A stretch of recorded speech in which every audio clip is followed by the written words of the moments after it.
আসসালামু আলাইকুম। আমার হাতে যে ফোনটি দেখতে পাচ্ছেন এই ফোনটি পোকো M3 Pro 5G।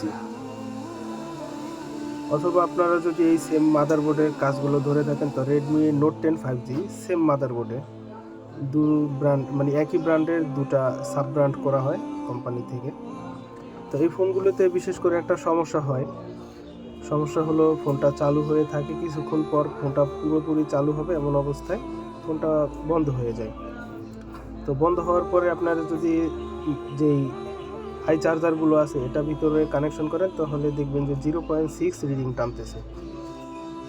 তো এটা আমার এক টেকনিশিয়ান ভাই ফোনটা আমার কাছে নিয়ে আসছে, সে তার মতো ট্রাই করেছে, কাজটা হয়নি। তো নেটওয়ার্ক সেকশনে সে দেখেছে ব্যাটারি ফিউজ চেঞ্জ করে দেখেছে, এমনকি ব্যাটারি চেঞ্জ করে দেখেছে কোনোভাবেই কাজটা সম্পূর্ণ হয়নি। তো না হওয়ার কারণে সে আমার কাছে নিয়ে আসছে। তো আমি আমার মতো ট্রাই করলাম, এমনকি তার থেকে ফুল ডিউরেশন জানার চেষ্টা করলাম যে এটা ফোন কিভাবে কি সমস্যা হয়েছে, এমনকি আপনার ফোনটা আপনি কি কি ট্রাই করেছেন কাজ করার। তো সেও আমার কাছে বলেছে কি কি ট্রাই করেছে সে। তো এখন আমাদের ট্রাই আমরা করে দেখেছি যে এটা CPU IC থেকে সমস্যা।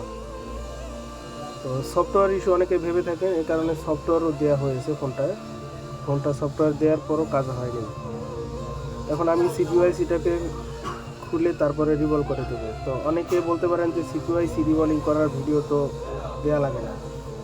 তো দেখুন আমার কাছে অনেকে মেসেজ করে জানতে চাইছে, ভাই আপনি CPU IC রিভলিং করেন, এটা কিভাবে রিভলিং করেন। আর এই CPU ICটা একটু বড়, এমনকি 5G যে এই CPU ICটা মিডিয়াটেকের 6833V, এগুলো একটু তুলতে গেলে অনেকের ভয় কাজ করে।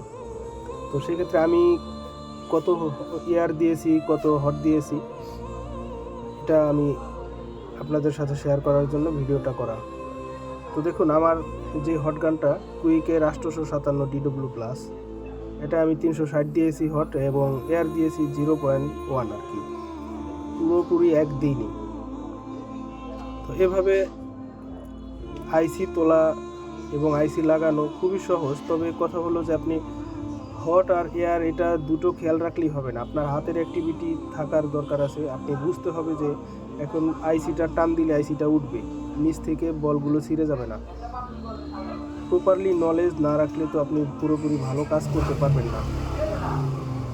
শুধু হট এবং এয়ার এটা মনে রাখলেন, কি হট গান ব্যবহার করলাম সেটা মনে রাখলেন, এভাবে কাজ করলে তো হবে না। কাজ করার একটা গাইডলাইন আছে, এই গাইডলাইন মতো কাজ করতে হবে এবং প্রত্যেকটা কাজ স্টেপ বাই স্টেপ করতে হবে। আমি মুখস্থ বিদ্যা কখনোই ট্রাই করতে বলি না কাউকে। মুখস্থ বিদ্যা খুবই ভয়ঙ্কর, কারণ মুখস্থ বিদ্যা আপনি একটা কাজ করতে দেখেছেন একজনকে, কীভাবে ট্রাই করেন, কিন্তু সমস্যা একই ধরনের। এমন ফোন আছে যেমন আমি দেখেছি যে ফোনটা রিস্টার্ট প্রবলেম, সেটা ফ্ল্যাশ থেকে হয়, ফ্ল্যাশের যেই ফাইলগুলো নষ্ট হয়ে থাকে এখান থেকে হয়, CPU IC থেকে হয়, eMMC থেকে হয়, ব্যাটারির ফিউজ থেকে হয়, 4G সেকশন থেকে হয়, এমনকি আমি দেখেছি চার্জিং সেকশন থেকে ওই সমস্যাটা হয়। তো আপনি কি মুখস্থ বিদ্যা যদি কাজ করেন সেক্ষেত্রে আপনি প্রথমেই যদি CPUটা তুলে ফেলেন তাহলে অন্যান্য সেকশন থেকে যদি সমস্যাটা থাকে তাহলে আপনার সমাধান হবে না। তো এভাবে কাজ করা যাবে না। কাজ করতে হলে ধৈর্য ধারণ করতে হবে, ধৈর্য ধরে প্রত্যেকটা পার্টস আপনার চেক করে দেখতে হবে কোথা থেকে সমস্যা, এরপরে কাজ করতে হবে। আমরা আমাদের স্টুডেন্টদেরকে এভাবেই কাজ শিখিয়ে থাকি যে কোথা থেকে সমস্যা এটা আগে বের করতে হবে, আগে মুখস্থ বিদ্যা কাজ করা যাবে না। তো দেখুন আমরা কথা বলতে বলতে আইসিটাকে তুলে ফেলেছি এবং মাদারবোর্ডটাকে ক্লিয়ার করে ফেলেছি পরিষ্কার করে। আপনারা যত ভালো কাজ করতে যাবেন মাদারবোর্ডটাকে ক্লিন করতে হবে ভালো মতো, যেন এখানে কোনো গুলো অথবা কোনো ময়লা কিছুই যেন লেগে না থাকে। আপনার আইসির সাথে বলের সাথে মাদারবোর্ডের সাথে যদি অ্যাক্টিভিটি ভালো না হয় তাহলে আপনার ফোনটা পুরোপুরি চালু হবে না। আপনার কনফিডেন্স থাকা লাগবে এরকম যে আমি ফোনটাকে খুলেছি, আইসিটা রিভলভ করেছি, আমার আইসিটা রিভলিং 100% ওকে আছে। এখন ফোনটা যদি চালু নাও হয় তাহলে আপনি বুঝতে পারবেন যে আমার আইসিটা রিভলিং পারফেক্ট আছে, হয়তো অন্য কোথাও থেকে সমস্যা। তবে কনফিডেন্স এরকম থাকা লাগবে যে আমার দ্বিতীয় চান্স যেন আইসিটা রিভলিং করা না লাগে, এ লেভেলের কাজ করতে হবে। তো দেখুন আমার সিপিইউটা রিভলিং করা হয়ে গেছে, এখন বলগুলো একটু সমান করে নিলাম হিট দিয়ে, এখন মাদারবোর্ডে ইনস্টল করার পালা। তো প্রত্যেকটা ফোনের যদি ধৈর্য ধারণ করে আপনারা খুঁটিনাটি বিষয়গুলোকে ফলো করেন তাহলে সফলতা সুনিশ্চিত, ব্যর্থ হওয়া লাগবে না। আর প্রত্যেকটা কাজ আমরা ধৈর্য ধারণ করতে না পারার কারণেই কিন্তু আমরা কাজগুলো হারিয়ে ফেলি আমাদের হাত থেকে, এমনকি কাস্টমারের কাছে ফোনগুলো রিটার্ন করতে হয়।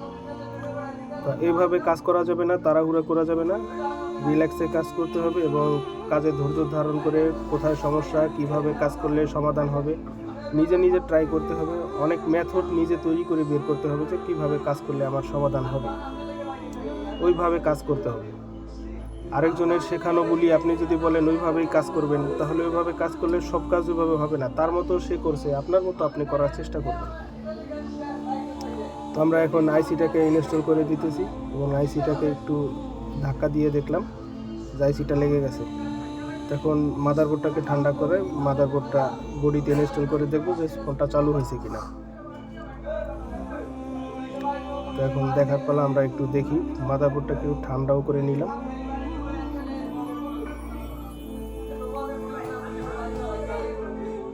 তো আলহামদুলিল্লাহ দেখুন আমাদের ফোনটা কিন্তু চালু হয়েছে। তো এমন চালু তো প্রথমে হইতো, পুরোপুরি চালু হইতো না। তো দেখি আমরা একটু ওয়েট করে পুরোপুরি চালু হয় কিনা।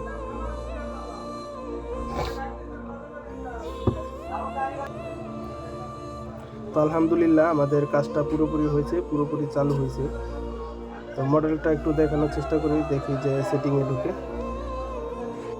তো এই ধরনের নিত্য নতুন ভিডিও পেতে আমাদের চ্যানেলটি অবশ্যই সাবস্ক্রাইব করে রাখবেন। যদি ফেসবুক থেকে দেখে থাকেন তো অবশ্যই পেজটি ফলো করে রাখবেন। আসসালামু আলাইকুম।